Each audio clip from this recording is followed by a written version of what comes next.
All right, welcome back to the Buffalo Plus channel. Mike Catalana, Dan Fetes. I am Jenna Cottrell. Please be sure to like, comment, and subscribe. It helps out our channel so much if you enjoy our content. All right, the Bills getting ready to head to Nashville as they face off against the Titans. The Bills coming off that big win over the Chiefs in Week 5. Now it's Week 6. And Mike, this team is going to just try and keep a good thing going. How can they do that? They can do it by doing what they've been doing. They stay very consistent. I go back to saying I think that Pittsburgh loss is the best thing that happened to this team. It was a quick wake up. They didn't play well. If they had Pittsburgh again, it's a 2-touchdown win. They're a much better team. But they weren't on that day. And I think what you learn quickly is when you're not ready, you can get beat. And so this team refocused, especially right away for that Miami game, took care of business, kept taking care of business. Be easy to take a step back in either one of those blowout games, 3 in a row, basically. They didn't do that. Then the game they were pointing to took care of business. Had a little fun out in Kansas City, got on the plane, flew home, back to work again. Well, I mean, you talked about it even after the game, Dan, that the demeanor of the team, they were dancing in the end of the fourth quarter, and then when it was post-game press conference time, it was like they had almost already flushed it. Yeah, it was like they talk about this 24-hour rule. It was like they had an hour. They had an hour to celebrate that they beat the Chiefs, but then by the time they came to the podium, they were like, yeah, it was a Week 5 win.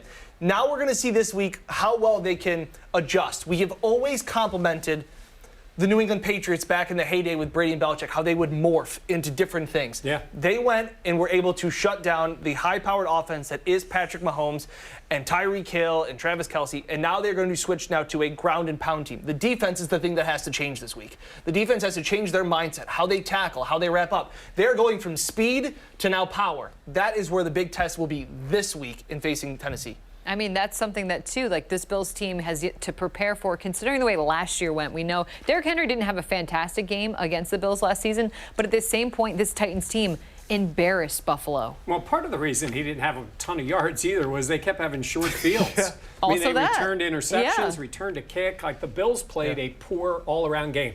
In fairness, at that time, and they don't make excuses. What do I say? It's a reason, It's not an excuse. a reason, not an excuse. But so many men are going to use that. But it is, and they got that game kept getting delayed. You didn't know where they were going to play it. They ended up playing it on Tuesday night, and the Bills got handled. But in that game, they let it get away from them. It was really the only time that I think this team looked overmatched in a game. They got physically beaten up. We know the whole Josh Norman getting thrown by the, and that sort of symbolized that game, that it was a bad week for them. And so they had those 2 bad weeks. It was a great symbol. It really was. Symbolism. Sorry, Josh. But it was a bad week for them.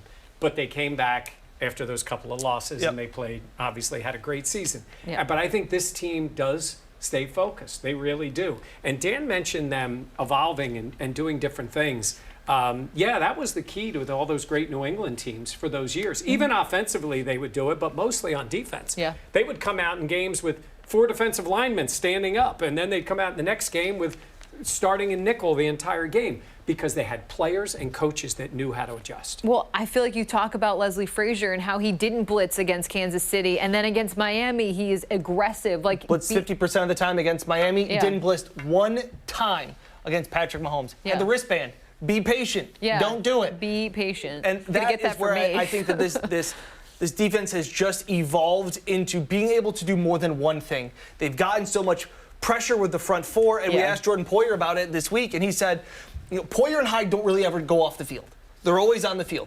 The front 4, constantly changing. It's like a hockey shift. And he said those guys are putting in so much work and are making it so much easier for the secondary. And against Kansas City, the one thing you can do to kind of minimize speed is be physical. And they were physical against the Chiefs. And we asked Micah Hyde and some of those guys after the game, and they said, like, we're not going to tell you our game plan, but, like, like, we wanted to be physical with them. And it worked. And now it's just a step up because instead of trying to get your hands and push around Pringle and Hill, now you're going to push around Julio Jones and A.J. Brown, who are just much bigger wide receivers and weapons. Yeah, no, it's very true. I think this defense, what we've seen is it's the talent level, then it's also the coaching. And so many of the players have talked about how Leslie Frazier is a teacher first and how important that's been. Even Jordan Poyer, after practice on Thursday, just spoke about what he's learned from Leslie and how the defense as a whole is just a better defense because of Frazier. And then it's also just knowing your guys and knowing what you do well. And I think that familiarity with Leslie Frazier and this defense has been that key. Because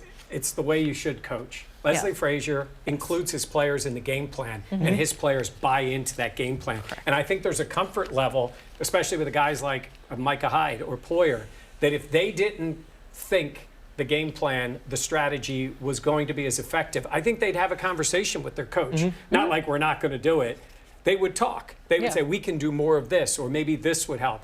Leslie listens to them, and they respond. And they told us before several games, like, man, we love the game plan, and they all buy in. And I think that helps. Daboll's the same way. I know this seems to be a video about how great the Bills assistant coaches are, but Brian Daboll says that they're not too proud to listen to their players and say, hey, we want to try this. And instead of being like, well, I didn't come up with that scheme, or I didn't come up with that play. Cole Beasley's talked about it ever since he came to Buffalo. The fact that he just lets the guys have an input in what it does, and it's helping. Well, it's on both sides of the ball, too. Like you mentioned, Brian Daboll in the offense, but we talked to Stephon Diggs after practice about this team being unselfish. Dawson Knox is getting the ball so much more than we all expected. We asked Diggs, like, are you the most talented decoy there is in the NFL? And he joked and said probably. But at the same point, I think you're seeing that level of maturity, and it comes back to that, being able to recalibrate, refocus after a big win, being able to be unselfish and see another guy get those stats that you want, and having the poise to be like, this is for the greater good.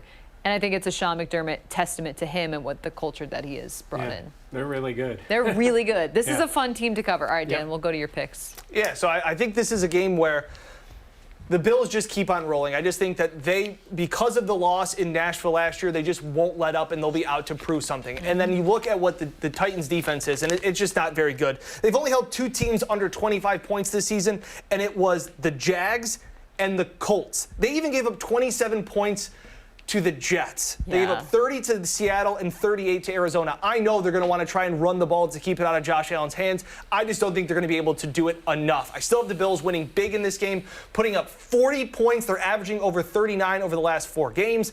I like the Bills to win big. All right. I don't have them hitting that 39 number. I have the Bills winning at 38. They're way off. I was to say, just a little bit under, but my 38-21 in this one. And I agree with Dan. I just think because of the way last year was, I think this team has the ability to go to that game and say, we can play better than that. We can prove that we are a better team than that. Josh Allen's been feeling it. The offense has been rolling. The defense has been even better than we were expecting. And I think because of that, you're just going to see another Bills team that's ready to go out and prove that they are at the top of the power rankings once again. I have the Bills winning this one 38-21. And I think it's just going to be one of those games where the nation gets to see on Monday Night Football that this Bills team is the real deal. Yeah, well, the Bills do like playing in the prime time. They've been really good doing that. Those games, it was strange. The Kansas City game last year was Monday at 5, and this game was on a Tuesday night. But now it's back to Monday Night Football. Look, this is also a very important game for the Titans. Forget about what they did a year ago. A guy like Julio Jones has been a disappointment. He has not been on the field. He has not made a lot of contributions. He looks like he's going to be healthy. That'll be a big thing for them. And if they can get Bud Dupree, they signed him from Pittsburgh. If they can get him on the field, I guess it would help somewhat.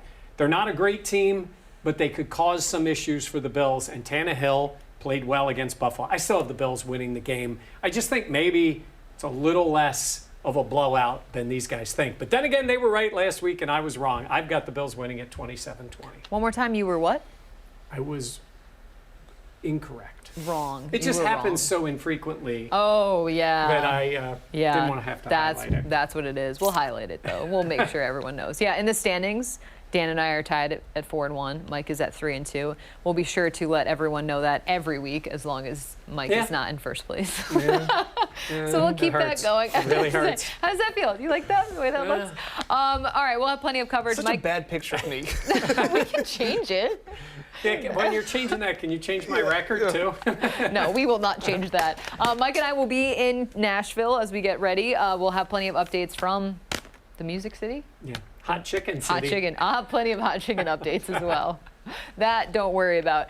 For all your Bills coverage, be sure to subscribe to the Buffalo Plus channel. We really enjoy this. We have a lot of fun with it. So if you enjoy our content, please be sure to like, comment, and like we said, most importantly, subscribe. We're on our way to 10K, so we always appreciate all the love. For Dan and Mike, I'm not Dan. I'm Jenna. Thanks for watching Buffalo Plus.